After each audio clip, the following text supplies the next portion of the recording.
मायावती कांशीराम की जयंती से पहले से लेकर जयंती के मौके तक ये आरोप लगाती हुई नजर आई हैं कि सिर्फ और सिर्फ विपक्ष ने उनका नाम का इस्तेमाल किया है, कांशीराम के लिए कभी कुछ नहीं किया।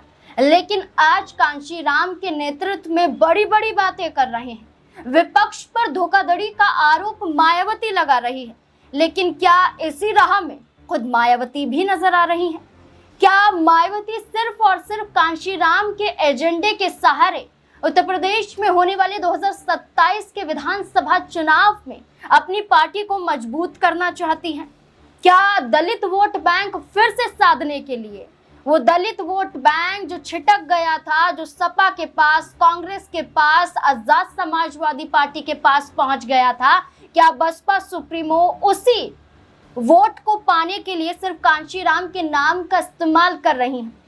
क्या मायावती सिर्फ और सिर्फ चुनाव में रहने के लिए, जीतने के लिए, सत्ता में आने के लिए कुछ भी कर सकती हैं? जहां मायावती ने खुले तौर पर यह कहा कि विपक्ष जहां भारत रत्न से सम्मानित करने की बात करती है, जहां विपक्ष ये तक कहती है कि कांशीराम को संसद तक पहुंचाया, जहां विपक्ष ये कहता है कि हमने कांशीराम का नाम अपनी पार्टी के साथ जोड़ा क्योंकि आज एक ऐसे योद्धा की जयंती है जो न सिर्फ नाम से जाने जाते हैं बल्कि दलितों की एक बड़ी पहचान है। दलितों को नया आयाम दिलाने के लिए कांशीराम ने न जाने क्या कुछ संघर्ष नहीं किया। आज सभी दल उनको नमन तो कर रहे हैं, लेकिन साथ ही साथ अपनी पार्टी के योगदान को भी उजागर कर रहे हैं। इस बीच में मायावती का सिर्फ और सिर्फ विपक्ष पर हमला करना क्या सोची समझी एक रणनीति मानी जा रही है?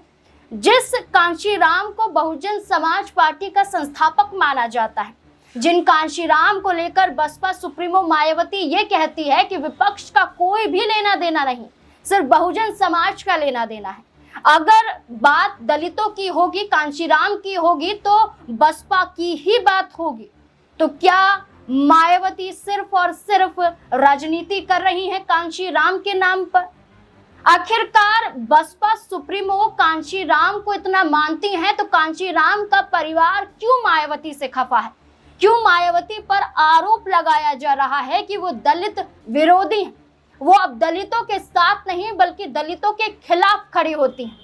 दरअसल कांशीराम की जयंती के मौके पर एक तस्वीर ने बड़ा हंगामा खड़ा कर दिया।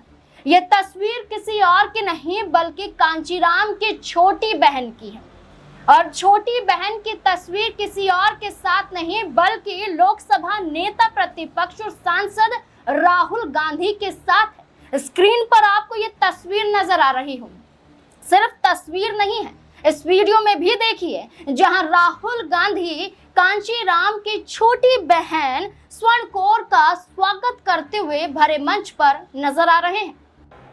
हमारे बीच में आदरणीय कांशीराम जी की छोटी बहन स्वर्णी कौर जी जो चेयरपर्सन है कांशीराम फाउंडेशन की, और उनके भतीजे लखबीर सिंह कांशीराम फाउंडेशन के जो सचिव है, वो राहुल जी को आशीर्वाद देने आए हैं, सहयोग देने आए हैं। संविधान की लड़ाई में उनको सहयोग करे देश का हर नागरिक, इसके लिए उनको आशीर्वाद देने आए। जरा जो हमारी स्वर्णिम कौर जी है कांशीराम जी की बहन, उनके स्वागत के लिए जोरदार तालियां बजाएं। वो कह रही थी कि राहुल गांधी जी एक मात्र ऐसे शख्स हैं जो देश के संविधान की और देश के आरक्षण की रक्षा कर सकते हैं, जो बाबा साहब अंबेडकर का सपना था। मैं उनको आशीर्वाद देना चाहती हूँ। आदरणीय, दरअसल ये तस्वीर है तो पुरानी, ये तस्वीर 1 साल पहले की है जब राहुल गांधी के जरिए संविधान बचाओ यात्रा निकाली जा रही थी, जहां मध्य प्रदेश में जय बापू, जय भीम, जय संविधान के दौरान यात्रा की जा रही थी और मंच से संविधान को लेकर सिर्फ और सिर्फ राहुल गांधी का कहना था कि भाजपा संविधान के खिलाफ है, बाबा साहेब के खिलाफ है। उस मंच पर मौजूद नजर आई कांशीराम की छोटी बहन और कांशीराम फाउंडेशन की अध्यक्ष स्वर्ण कौर। उस दौरान ये न सिर्फ तस्वीर आई थी बल्कि उस वक्त खुद स्वर्ण कौर ने ये कहा था कि मैं मायावती को बिल्कुल भी पसंद नहीं करती हूँ, मैं मायावती के खिलाफ हूं, क्योंकि मायावती दलित विरोधी विचारधारा के साथ अब आगे बढ़ रही है। वो मायावती जिन्हें दलितों का मसीहा कहा जाता था, आज वही दलितों के साथ नहीं है। वो ये चाहती हैं कि कांची राम को अगर सच्ची श्रद्धांजलि अगर दी जाएगी तो वो कांग्रेस पार्टी के साथ हाथ मिलाती हुई नजर आएंगी। मंच पर ना सिर्फ हाथ मिलाया गया, ना सिर्फ यहाँ पर पट्टा पहनाया गया, लेकिन इस मंच से ये संकेत जरूर मिला कि आने वाले समय में ऐसा ना हो कि कांशीराम की छोटी बहन स्वर्ण कौर कांग्रेस पार्टी का हिस्सा बन जाए। तो जो कांशीराम का नेतृत्व मायावती कर रही हैं, तो उनकी ही छोटी बहन क्यों विरोध में है? इसको लेकर राहुल गांधी का कांशीराम की जयंती के मौके पर क्या कुछ नजर आता है, देखिए जरा। भी कह लें, नरेंद्र मोदी जी इस कॉन्स्टिट्यूशन की विचारधारा को नहीं मानते। और मैं आपको बताता हूं यह मैं किस बेसिस पे कह रहा हूं। आपने अंबेडकर जी की बात कही, कांशीराम जी की बात कही, और आपने कहा वो सूखी रोटी खाते थे, कहा आपने गौतम जी।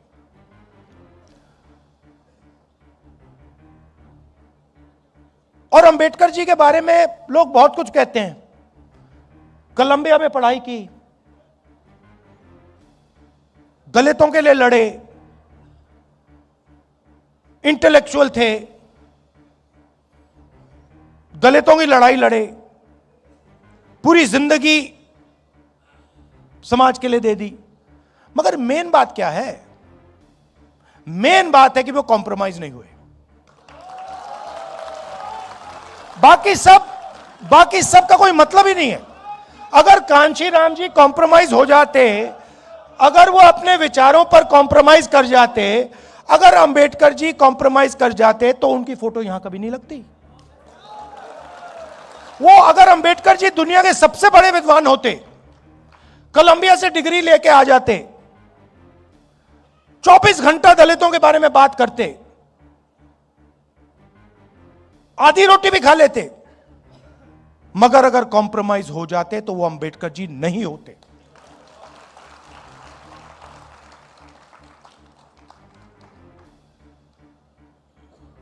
फर्क है अंबेडकर जी में,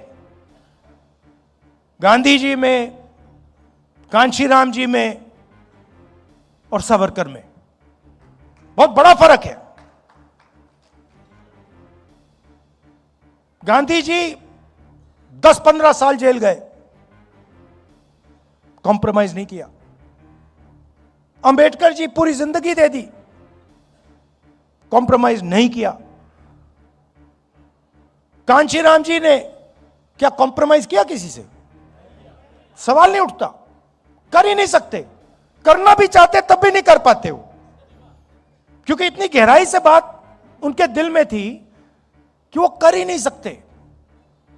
तो देखना यही होगा कि उत्तर प्रदेश में चुनाव में ज्यादा समय बाकी नहीं है, लेकिन एक तस्वीर ने और मायावती के लखनऊ चलो इस नारे के बीच में जो तमाम कांशीराम के नाम का इस्तेमाल हो रहा है, इससे सिर्फ और सिर्फ यही नजर आ रहा है कि किसी एक दल को तो फायदा होगा।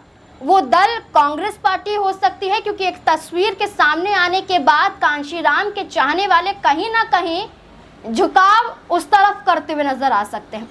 वो बसपा सुप्रीमो जो 2007 तक सत्ता में थी, 2007 में जब आई तो अपने दम पर आई, उन विचारधारा के साथ आई, लेकिन आज उससे उलट होना, क्या मायावती को 2027 के विधानसभा चुनाव में खामियाजा भुगतना पड़ सकता है? क्या बसपा और कांग्रेस की लड़ाई में सपा बाजी मार जाएगी, या सपा, कांग्रेस और बसपा की लड़ाई में आजाद समाज पार्टी यहां पर सेंधमारी कर जाएंगी? तो अभी भी कई बड़े सवाल है, क्योंकि कांशीराम की जयंती के मौके पर इस तस्वीर का अचानक से सामने आना कई बड़े सवाल खड़े कर देता है। आपको क्या लगता है इस पूरे मुद्दे को लेकर? क्या वाकई जिस तरह से मायावती पर आरोप स्वर्ण कौर ने लगाए हैं क्या सही है? क्या अब दलितों के सहारे राजनीति में मायावती आगे बढ़ना नहीं चाहती हैं, तभी ब्राह्मण वर्ग को साधने के लिए, मुस्लिम वर्ग को साधने के लिए प्रत्याशियों के ऐलान कर रही हैं। क्या लगता है आपको? अपनी राय कमेंट सेक्शन में जरूर दें।